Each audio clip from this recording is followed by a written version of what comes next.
एक दिन सर्दियों की सुबह थी। जंगल में हर तरफ बर्फ ही बर्फ बिछी हुई थी। दरख्तों की शाखों पर भी बर्फ की चादर थी और ठंडी हवा चल रही थी।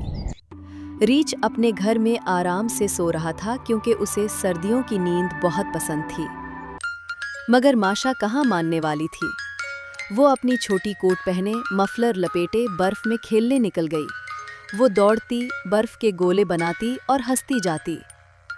अचानक उसने एक बड़ी बर्फानी नदी देखी। माशा ने सोचा, वाह, कितना मज़ा आएगा अगर मैं इस पर फिसलूं। वो नदी पर चढ़ गई और खेलने लगी, लेकिन ठंड बहुत ज़्यादा थी। उसके हाथ, पाँव और नाक सुर्ख हो गए। थोड़ी देर बाद माशा कांपने लगी और अचानक एक जगह बैठ गई। ठंड इतनी ज़्यादा थी कि वो बिल्कुल जम गई, जैसे बर्फ़ की गुड़िया हो।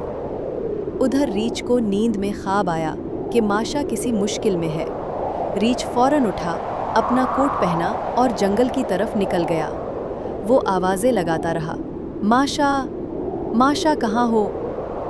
आखिरकार इसे नदी के पास माशा मिली, जो बिल्कुल खामोश और ठंडी बैठी थी। रीछ घबरा गया।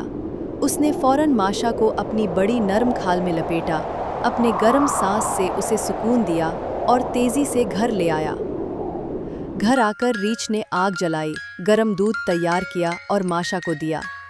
थोड़ी देर बाद माशा की आंखें खुले और वो हंसने लगी। हे ही रीछ, मैं तो बर्फ की गुड़िया बन गई थी। रीछ ने मुस्कुरा कर कहा, माशा, ठंड में खेलना अच्छा है, लेकिन एहतियात ज़रूरी है। अब याद रखना, ज़्यादा देर बाहर नहीं रुकना। माशा ने सर हिलाया और कहा, ठीक है रीछ, अगली बार मैं ख्याल रखूंगी। और फिर दोनों ने मज़े से गरम दूध पिया और आग के पास बैठे कहानियां सुनने लगे।